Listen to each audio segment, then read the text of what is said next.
Absurdo. Tornarmos-nos esfinges, ainda que falsas, até chegarmos ao ponto de já não sabermos quem somos, porque de resto, nós o que somos é esfinges falsas e não sabemos o que somos realmente. O único modo de estarmos de acordo com a vida é estarmos em desacordo com nós próprios. O absurdo é o divino. Assim começa o capítulo 23 do livro do Desassossego, de Fernando Pessoa, em mais um episódio da nossa leitura conjunta. Se você está aqui, seja bem-vindo, seja bem-vinda. Você, pessoa que está interessada em entender mais do mundo do Fernando Pessoa, mais do mundo dessa história. E a gente já começa com um tapa na cara, dele falando que nos tornamos esfinges falsas até chegarmos ao ponto de já não sabermos quem somos. E o único modo de estarmos de acordo com a vida é estarmos em desacordo com nós próprios. Olha só. E faz um certo sentido. E ele termina dizendo que o absurdo é o divino. Absurdo. A vida é meio absurda, né? A vida é meio absurda. Então, já vai deixando o like, né? Já vai deixando o like, porque, pelo visto, esse capítulo vai ser bem filosófico, bem interessante, talvez até polêmico, porque o Bernardo Soares sempre fala um pouco de religião. A gente terminou os últimos episódios com ele falando sobre religião, sobre a existência de deuses. Se você não assistiu, corre lá na nossa playlist do livro do Desassossego. A playlist tem todos os episódios do primeiro até o final. E é isso, vamos seguir para o próximo trecho aqui do capítulo 23 para ver o que mais ele vai falar, se ele vai explicar melhor sobre isso, sobre essa coisa da gente ser falso na nossa vida.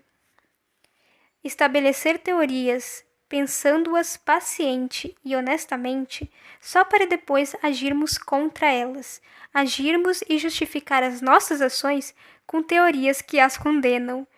Calma aí. Aqui a gente precisa pausar porque ele tá hablando. Nesse capítulo, ele decidiu hablar.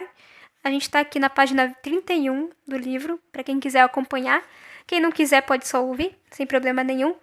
E deixar suas opiniões aqui no chat, que tá desse lado, ou nos comentários que tá aí embaixo para você que vai assistir depois. E já deixa o like também, não esquece de deixar o like e se inscrever no canal para dar essa força aqui pro canal. E, cara, assim, ele tá basicamente dizendo que o ser humano cria teorias, aí cria teorias assim, demora 20 anos, 30 anos para criar uma teoria, aí depois de ser criada a teoria, o próprio ser humano age contra as teorias e ainda faz mais teorias para justificar por que eles agiram contra as teorias. E para condenar a primeira teoria que o próprio ser humano criou. Essa é a humanidade. É basicamente isso que o Bernardo Soares está falando. Vocês concordam? O que vocês acham disso? Vamos continuar. O que mais ele vai falar aqui? Talhar um caminho na vida e, em seguida, agir contrariamente a seguir por esse caminho. Ter todos os gestos e todas as atitudes de qualquer coisa que nem somos, nem pretendemos ser tomados como sendo. Que doideira isso, mano. Realmente faz sentido. Então, assim, o ser humano faz essas teorias, o ser humano ele talha um caminho na vida, ou seja, ele abre um caminho na vida e em seguida ele age contrariamente a seguir por esse caminho. Ter todos os gestos e todas as atitudes de qualquer coisa que nem somos. Como, por exemplo, quando a gente se une a um grupo e a gente age daquele jeito que o grupo espera que nós hajamos, que o grupo espera de nós apenas para a gente conseguir se encaixar. Isso é viver isso tudo, né? Isso é só um exemplo que eu dou, mas existem outros. Mas isso tudo é agir como algo que não é nós, né? É uma contradição. O ser humano é cheio de contradição. Realmente. Fiquei aqui lendo e refletindo. O que vocês acham desse trecho?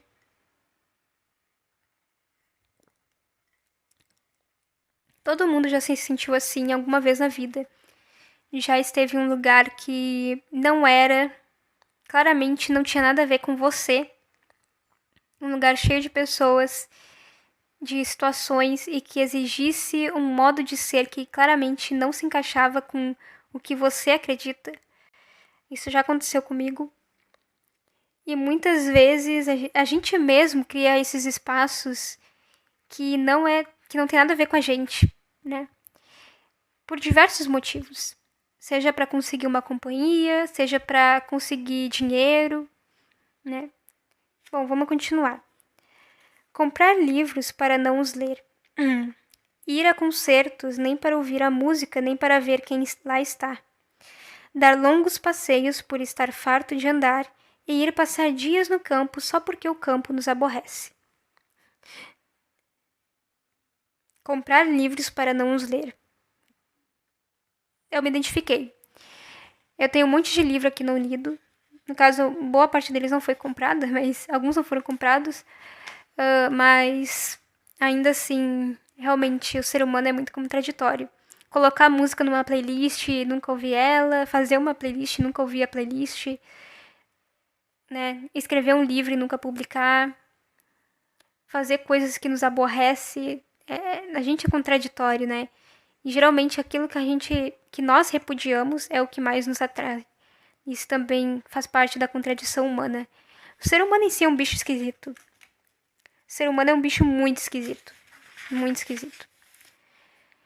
Esse foi o capítulo 23. Então, para resumir esse capítulo, o que eu entendi aqui, ele tá falando como nós e a nossa vida é um absurdo.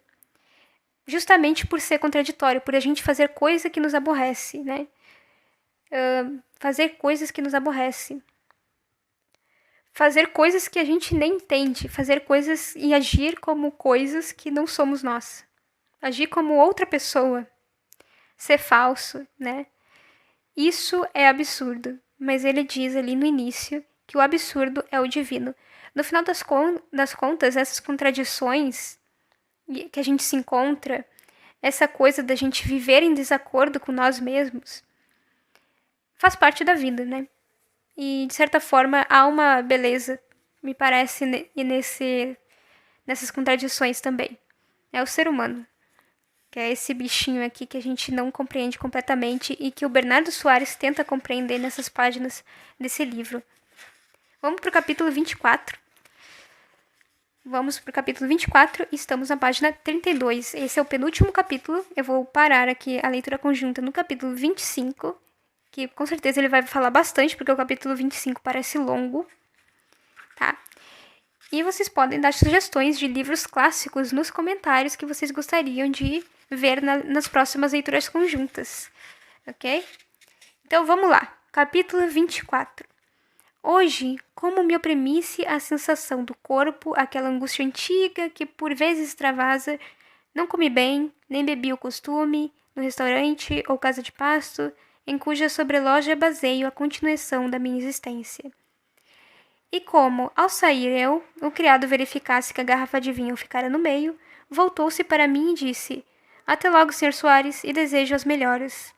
Então ele tá falando que ele não estava num dia muito bom, tanto é que ele comprou uma garrafa de vinho e não tomou ela inteira, deixou pela metade, que é algo que ele não costuma fazer aparentemente. Tanto é que o funcionário, o criado, né, que ele chama, o criado verificou que a garrafa de vinho estava no meio e voltou para ele e disse: Até logo, Sr. Soares, desejo as melhoras. Então, o criado olhou e percebeu que ele não estava bem, justamente por ele não ter tomado o vinho inteiro. Por que será que ele está assim? Vamos ver. Ao toque de clarim desta frase simples, a minha alma aliviou-se como se num céu de nuvens o vento de repente as afastasse. Olha só, então, só as palavras do criado fez com que ele melhorasse. Ele estava num espírito diferente, né? Uma angústia antiga. E de repente, quando ele ouviu o criado falando: te desejo melhoras, as coisas, a alma aliviou-se, ele diz. E compara esse alívio com um céu de nuvens que o vento de repente afastasse as nuvens desse céu, né? Cheio, nublado, né? Como se um vento afastasse nuvens num céu nublado. Ok, vamos continuar. E então reconheci o que nunca claramente reconhecera, que nestes criados de café e de restaurante nos barbeiros, nos moços de frete das esquinas, eu tenho uma simpatia espontânea, natural, que não posso orgulhar-me de receber dos que privam comigo em maior intimidade, em propriamente dita. A fraternidade tem subtilezas. Olha só que legal. Ele pensou assim, essa frase do criado do café, do criado do restaurante, fez ele pensar, fez ele perceber algo.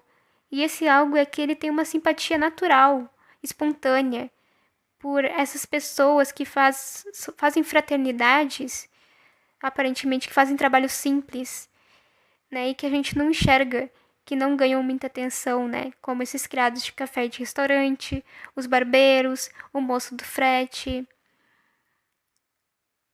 E ele diz assim, a fraternidade tem subtilezas. Subtilezas talvez seria, vem de sutilezas, né, mas ele coloca ali um sub, que é como, e o sub geralmente significa algo que está bem abaixo. Então, não só sutilezas, mas subtilezas. É algo que a gente geralmente não enxerga, tá por baixo dos panos. Então a fraternidade tem suas coisas que a gente não enxerga. Seria mais ou menos isso. E olha só, vamos continuar aqui que ele tá demais nesse capítulo. Vamos ver. Uns governam o mundo. Bernardo Soares vai dizer: uns governam o mundo, outros são o mundo.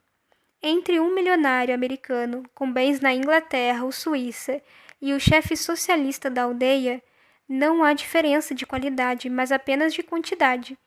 Abaixo destes estamos nós, os amorfos, o dramaturgo atabalhoado William Shakespeare, o mestre-escola John Milton, o vadio Dante Alighieri, o moço de fretes que me fez ontem o recado, ou o barbeiro que me conta anedotas, o criado que acaba de me fazer a fraternidade de me desejar aquelas melhoras, por eu não ter bebido, senão metade do vinho.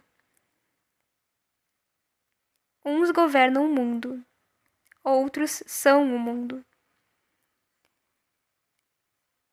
Ele diz que ele cita quem são os que governam o mundo: o milionário americano, o chefe socialista da aldeia. Esses são os que governam o mundo. Não há diferença deles, apenas de qualidade, apenas quantidade, porque ambos são chefes, ambos governam, certo? Mas abaixo deles estamos nós. E são esses e são os outros, né? Então, uns governam o mundo, outros são o mundo, fazem o mundo acontecer. As pessoas que são o mundo é o dramaturgo William Shakespeare, é o mestre-escola John Milton, é o vadio Dante Alighieri, ele chama de vadio, é o moço de fretes que me fez ontem o recado, ou o barbeiro que me conta anedotas, o criado. As pessoas que vivem são o mundo. Os que governam, tem os que governam o mundo, tem os que são o mundo. São pessoas simples. Ele cita William Shakespeare, Dante Alighieri, que a gente considera hoje clássicos e pessoas muito importantes, mas eles eram pessoas como nós, certo?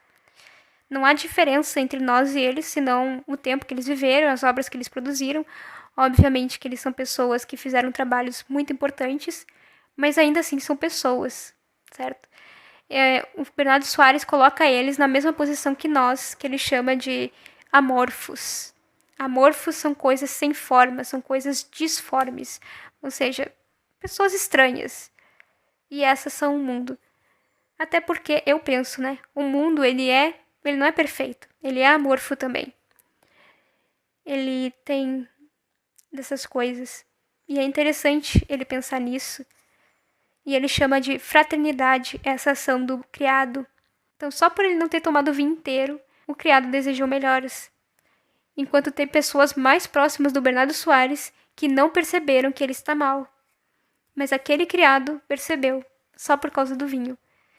E num ato de fraternidade, que o Bernardo chama de fraternidade, desejou melhoras, e isso fez o dia do Bernardo Soares melhor. A fraternidade tem subtilezas. Então, que legal esse capítulo. Que legal pra gente refletir sobre esses atos de fraternidade e sobre o mundo em si. Então, esse capítulo, eu senti que ele falou bem mais da humanidade foi para uma coisa mais reflexiva, não tão... Geralmente ele é mais polêmico, nessa parte aqui ele foi mais... Foi para uma parte mais emocional dele mesmo. Achei bem interessante. Conta nos comentários o que vocês acharam. Vamos terminar o vídeo por aqui para não ficar muito longo. E vejo vocês na próxima semana com mais um episódio. Não esquece de curtir se você gostou e compartilhar com quem gostaria de ouvir, de ter essa experiência de ler em conjunto Fernando Pessoa. E até a próxima semana.